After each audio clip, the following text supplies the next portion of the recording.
दोस्तों नमस्कार। हरियाणा के अंदर बीजेपी की जीत के बड़े राज से पर्दा उठ गया। सबसे बड़ी खबर मैं आपके बीच लेकर आया हूं।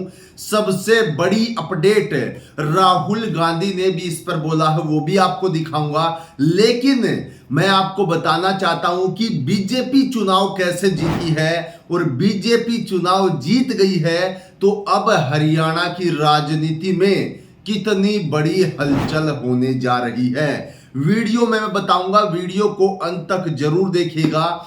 यदि मैं आपको कहूं कि अब हरियाणा के सीएम नायब सिंह सैनी नहीं होंगे तो आपके होश उड़ जाएंगे। जी हां, ऐसा ही बड़ा पर्दा उठते ही उसके पीछे से और ही कुछ निकल आया। साथियों, आप सभी को मैं बताना चाहता हूं और साथ ही साथ विद प्रूफ दिखाना भी चाहता हूं कि आखिरकार अब किस तरीके से हरियाणा की राजनीति करवट ले रही है और जिस हिसाब से परिणाम आए हैं उसके हिसाब से ही राहुल गांधी ने क्या फैसला, बड़ा डिसीजन कांग्रेस हाईकमान की तरफ से लिया गया है, वो भी मैं आपको बताऊंगा। लेकिन सबसे पहले आपको बताता हूं कि नायब सिंह सैनी ने क्या बड़ी अपडेट दी है। क्या अब वो सीएम फेस सिर्फ चुनाव के लिए बनाए गए थे? जी हां, देखिए स्क्रीन पर। जब हरियाणा में सीएम नायब सिंह सैनी से पूछा गया कि हरियाणा में सीएम कौन होगा, तो इसके सवाल पर नायब सैनी ने कहा कि मैंने अपनी ड्यूटी पूरी कर ली है। अब मुख्यमंत्री कौन होगा इसका फैसला हमारा संसदीय बोर्ड तय करेगा। इसके बाद विधायक दल अपना नेता चुनेगा, किसे चुना जाएगा किसे नहीं ये उन पर निर्भर करता है। हमारे यहां किंतु परंतु नहीं है। संसदीय बोर्ड का जो आदेश होगा वो मान्य होगा, उनका जो भी फैसला होगा वो सर्वमान्य होगा। जी हां साथियों, यानी कि सीधे तौर पर बीजेपी परिणामों के हिसाब से चुनाव जीत चुकी है। लेकिन अब नायब सिंह सैनी क्या हरियाणा के मुख्यमंत्री रह पाएंगे? क्योंकि जिस हिसाब से वोट बटोरने का काम किया गया, बीजेपी ने बड़ी चालाकी से कुछ महीने पहले मनोहर लाल खट्टर को हटाकर नायब सिंह सैनी को वहां पर ले आए और अब उन वोटों के सहारे से जीत हासिल की है या कैसे की है, उस हिसाब से क्या अब चुनाव जीतने के बाद नायब सिंह सैनी को सीएम फेस नहीं बनाया जाएगा? ये बड़ा मामला सामने आ रहा है। और इसी के साथ जो कल हरियाणा चुनाव परिणाम आए हैं उस पर भी बहुत सारे सवाल उठ रहे हैं। कांग्रेस के समर्थक भी बहुत सारे सवाल उन पर उठा रहे हैं, कांग्रेस के बड़े बड़े नेता भी उन पर सवाल उठा रहे हैं। इसी बीच राहुल गांधी के बयान का बहुत सारे लोग इंतजार कर रहे थे। राहुल गांधी का बयान इस पर आ गया है। स्क्रीन पर देखिए क्या कहा है राहुल गांधी ने। राहुल गांधी ने अपने ट्विटर हैंडल पेज पर ट्वीट किया है कि जम्मू कश्मीर के लोगों का तहे दिल से शुक्रिया। प्रदेश में इंडिया की जीत संविधान की जीत है, लोकतांत्रिक स्वाभिमान की जीत है। हम हरियाणा के अप्रत्याशित नतीजे का विश्लेषण कर रहे हैं। अनेक विधानसभा क्षेत्रों से आ रही शिकायतों से चुनाव आयोग को भी अवगत कराएंगे। सभी हरियाणा वासियों और उनके समर्थन और हमारे बब्बर शेर कार्यकर्ताओं को उनके अथक परिश्रम के लिए दिल से धन्यवाद। हक का, सामाजिक और आर्थिक न्याय का, सच्चाई का यह संघर्ष जारी रहेगा।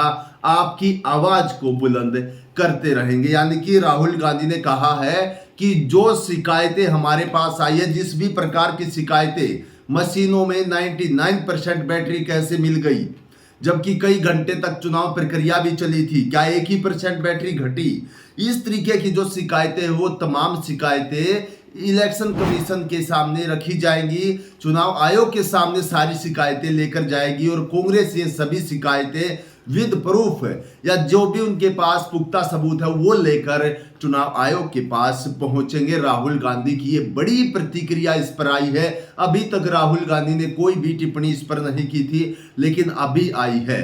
और बात करते हैं कि जब इस पर पूरा का पूरा माहौल चल रहा था, जब इस पर वोटिंग के नतीजे आ रहे थे, उस समय पर भी जयराम रमेश की तरफ से एक ट्वीट किया गया था। ट्वीट क्या है देखिए स्क्रीन पर। जयराम रमेश ने लिखा था कि आदमपुर विधानसभा हरियाणा में जो कांग्रेस के उम्मीदवार चंद्र प्रकाश कथित तौर पर 1426 वोटों से जीत गए हैं, लेकिन चुनाव आयोग ने अभी तक चुनाव प्रमाण पत्र जारी नहीं किया है। वहीं वेबसाइट पर पिछले 3 राउंड के नतीजे नहीं दिख रहे हैं। इस देरी पर क्या जवाब देगा इलेक्शन कमीशन? यानी कि बहुत जगह पर, हालांकि आदमपुर से अगर देखा जाए तो भव्या बिश्नोई हार गए हैं, लेकिन इन नतीजों की रोक लगाई गई थी। क्यों लगाई गई थी, किस लिए लगाई गई थी, इसका मुद्दा भी उठाया गया, लेकिन मुद्दा उठने के बाद भव्या बिश्नोई वहां से हार ही गए। बीजेपी के जो प्रत्याशी थे वो वहां से हार गए हैं। लेकिन इस प्रकार की बहुत सारी परेशानियों का सामना करना पड़ा, बहुत सारे इस तरीके के सवाल जवाब कल उठे, और इसी बीच जो परिणाम आए हैं वो बिल्कुल विपरीत आए हैं। जो हरियाणा की जनता का रुझान था उससे मिलते जुलते बिल्कुल भी परिणाम बताए नहीं जा रहे। कांग्रेस दावा कर रही है, बड़े बड़े आरोप भी बीजेपी पर लगाए जा रहे हैं, इलेक्शन कमीशन पर भी शिकायतें दर्ज की जा रही हैं। और इसी तरीके से जब एग्जिट पोल 60 से 70 75 तक सीटें कांग्रेस की बताई जा रही थी, तो वहां पर इस तरीके का आंकड़ा गलत कैसे हो गया? जहां पर जेजेपी की 0 सीट दिखाई जा रही थी वहां पर 0 ही है, लेकिन कांग्रेस के साथ इतना उलटफेर, कांग्रेस के आंकड़े इतने ऊपर नीचे कैसे हो गए, ये देखने वाली बात है। और इसी चीज को लेकर राहुल गांधी ने भी ये कहा है कि हम जहां तक होगा वहां तक इस मामले को लेकर जाएंगे। जहां जहां से हमारे पास शिकायतें आई हैं, जब तक इसका निचोड़ नहीं निकल जाता है तब तक कुछ भी हो सकता है साथियों। जब तक मामला चुनाव आयोग के समक्ष रखेंगे राहुल गांधी या तमाम कांग्रेस के नेता, और जिस जिस हिसाब की शिकायतें हैं, क्या उसके किस तरीके से जवाब चुनाव आयोग देगा, ये देखने वाली बात रहने वाली है। आखिरकार किस तरीके से क्या होगा, इस पर भी पूरे हरियाणा की नजर है।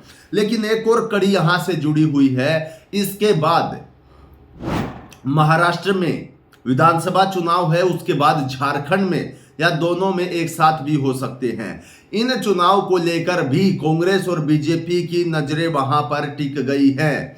और इसी चीज को अगर ध्यान में रखा जाए, इसी चीज को देखते हुए साथियों, आगामी चुनाव में क्या कांग्रेस का प्रदर्शन या बीजेपी का प्रदर्शन ये रहेगा, या फिर जो हेर फेर वाली रणनीति है वो चलेगी, ये समझ नहीं आ रहा है। और इसी चीज को लेकर तमाम आरोप लगाए जा रहे हैं। अब क्या इस पर फैसला होगा, आपके हिसाब से क्या होना चाहिए, आप हमें कमेंट बॉक्स में बता सकते हैं।